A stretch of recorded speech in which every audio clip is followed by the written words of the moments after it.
ಮೊದಲನೇದಾಗಿ ಹುಟ್ಟುಹಬ್ಬದ ಶುಭಾಶಯಗಳು. ಆ ಸಂತೋಷ. ತಾವೆಲ್ಲ ಬಂದು ನನಗೆ ಶುಭ ಕೋರಿದ್ದಕ್ಕೆ ಧನ್ಯವಾದಗಳು.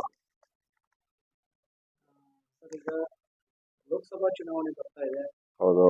ಈ ಲೋಕಸಭಾ ಚುನಾವಣೆ ಕಾಂಗ್ರೆಸ್ ಪಕ್ಷದಿಂದ ಚಿಕ್ಕಪೇಟೆ ಮತ್ತು ಎಲ್ಲ ಟಿಕೆಟ್ ಗೊಂದಲದಲ್ಲಿದೆ. ಮುಂದೆ ಯಾರು ಸಿಗ್ಬೋದು? ನಿಮ್ಮ ನಿಲುವೇನಾಗಿದೆ?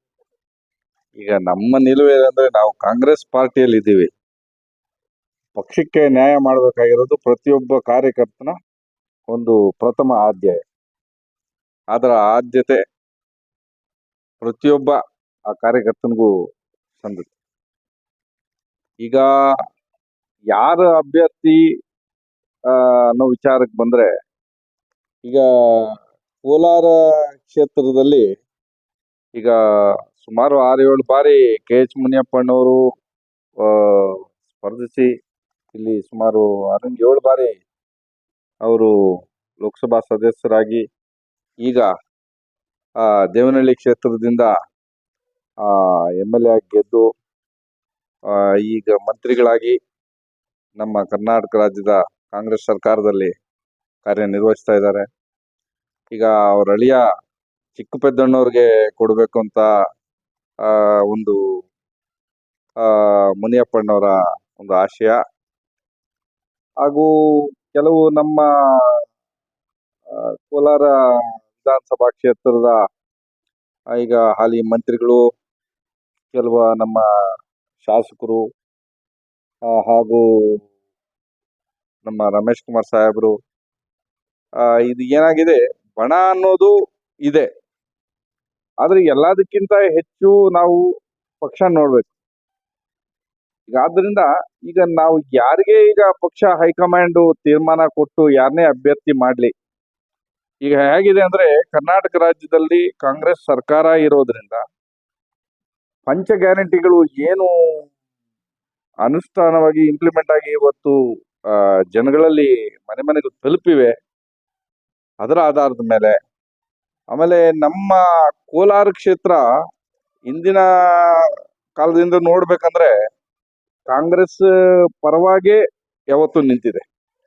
ಮೊನ್ನೆ ಸ್ವಲ್ಪ ನಮ್ಮ ಕಾಂಗ್ರೆಸ್ನ ಈ ಒಂದು ಗೊಂದಲಗಳಲ್ಲಿ ಬೇರೆ ಒಂದು ಬಿಜೆಪಿಗೆ ಅವಕಾಶ ಆಯ್ತೆ ಹೊರತು, ಈ ಕೋಲಾರ ಕ್ಷೇತ್ರ ಅನ್ನೋದು ಎಂದೆಂದಿಗೂ ಕಾಂಗ್ರೆಸ್ ಕ್ಷೇತ್ರ. ಇದು ಈಗಲೂ ಅಷ್ಟೇ.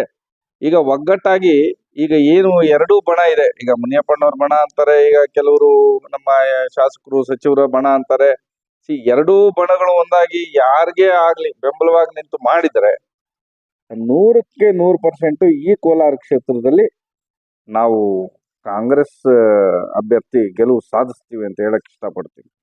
ಯಾಕಂದ್ರೆ ಈಗಿನ ಒಂದು ಇದು ನೋಡಿದ್ರೆ, ನಮ್ಮ ಕರ್ನಾಟಕ ರಾಜ್ಯದ ಒಂದು ಲೋಕಸಭಾ ಚುನಾವಣೆ ತಗೊಂಡ್ರೆ ಕಾಂಗ್ರೆಸ್ಗೆ ಈಗ ಏನು ನಮ್ಮ DCM ಅವರು, ನಮ್ಮ ಶಿವಕುಮಾರ್ ಜಿ ಅವರು ಏನು ಹೇಳಿದ್ದಾರೆ, ನಾವು 20 ಸೀಟ್ ಮೇಲೆ ಗೆಲ್ತೀವಿ ಅಂತ, ಅದೇನು ಹಿಂದಕ್ಕೆ ಹೋಗಲ್ಲ, ಗೆಲ್ಲೋ ಒಂದು ಸೂಚನೆಗಳು ಕಾಣ್ತಾ ಇವೆ.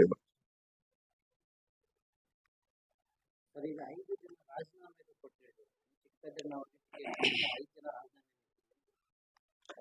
ಇಲ್ಲ, ಅದು ಇವತ್ತು ನಮ್ಮ ಮುಖ್ಯಮಂತ್ರಿಗಳು, ನಮ್ಮ ಉಪಮುಖ್ಯಮಂತ್ರಿಗಳು ಹಾಗೂ ಅಧ್ಯಕ್ಷ DK ಶಿವಕುಮಾರ್ ಜಿ ಅವರೆಲ್ಲ ಸೇರಿ ಅವ್ರನ್ನು ಕೂತು ಸಂಧಾನ ಮಾಡಿ ಯಾರೋ ಒಬ್ಬರಿಗೆ ತೀರ್ಮಾನ ಮಾಡ್ತಾರೆ.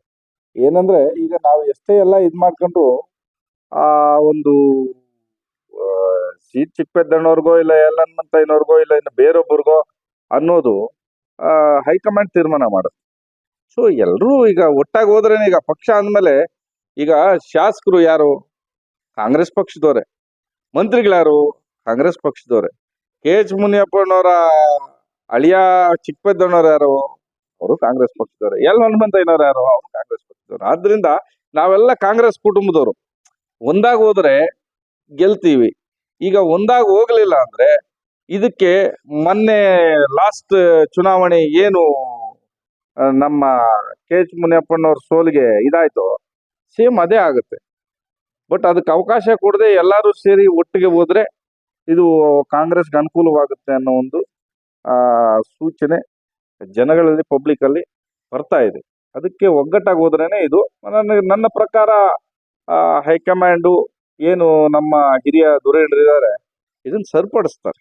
ಇವತ್ತು ರಾಜೀನಾಮೆ ಅದು ನಡೆದಿರುತ್ತೆ, ಯಾಕಂದ್ರೆ ಬಣ ಅಂದಮೇಲೆ ರಾಜಕೀಯ ಈ ಒಂದು ಆ, ರಾಜಕೀಯ ಚುನಾವಣೆಗಳ ಒಂದು ಟೈಮಲ್ಲಿ ಇವೆಲ್ಲ ಕಾಮನ್ ಆಗಿ ಬರೋ ಇದೆ. ಆದ್ರಿಂದ ಸ್ವಲ್ಪ ಮನಸ್ತಾಪಗಳಿರ್ತವೆ, ಅದನ್ನ ಸರಿಪಡಿಸಿ ಯಾರೋ ಒಬ್ಬರಿಗೆ ಅನೌನ್ಸ್ ಮಾಡಿ. ಕರ್ನಾಟಕದಲ್ಲಿ ಲೋಕಸಭಾ ಚುನಾವಣೆಗೆ ಪ್ರಚಾರವಾಗಿ ಇರ್ತೀರಾ ಸರ್? ಎಲ್ಲ ಪಕ್ಷದ ಪರವಾಗಿ ನಾನು ಇದ್ದೇ ಇರ್ತೀನಿ. ಯಾಕಂದ್ರೆ ನಮ್ಮೆಲ್ಲರಿಗಿಂತ ದೊಡ್ಡದ ಪಕ್ಷ. ಆ ಪಕ್ಷಕ್ಕೆ ನಾವು ಬೆಂಬಲವಾಗಿ ನಿಲ್ಲಲೇಬೇಕು. ಸಾಮಾನ್ಯ ನಾವು ಕಾರ್ಯಕರ್ತರಾಗಿ, ಕಾಂಗ್ರೆಸ್ ಕಟ್ಟಾಳುಗಳಾಗಿ ಅದು ನಮ್ಮ ಆದ್ಯ ಕರ್ತವ್ಯ. ಅದು ಚಿಕ್ಕಬಳ್ಳಾಪುರದಲ್ಲಿ ಯಾರು ಗೆಲ್ಬೋದು ಸರ್? ಈಗ ಚಿಕ್ಕಬಳ್ಳಾಪುರ ಕ್ಷೇತ್ರ ತಗೊಂಡ್ರೆ ಆ ನನ್ನ ಪ್ರಕಾರ ಈಗ ಬಿಜೆಪಿಯ ಗೊಂದಲಗಳು ನೀವು ನೋಡಿದ್ದೀರಾ. ಆಗ ಹಾಲಿ ಮಂತ್ರಿಗಳಾದಂತ ಸುಧಾಕರ್ ಅವರು MLA ಇದರಲ್ಲೇ ಸೋತಿದ್ರು.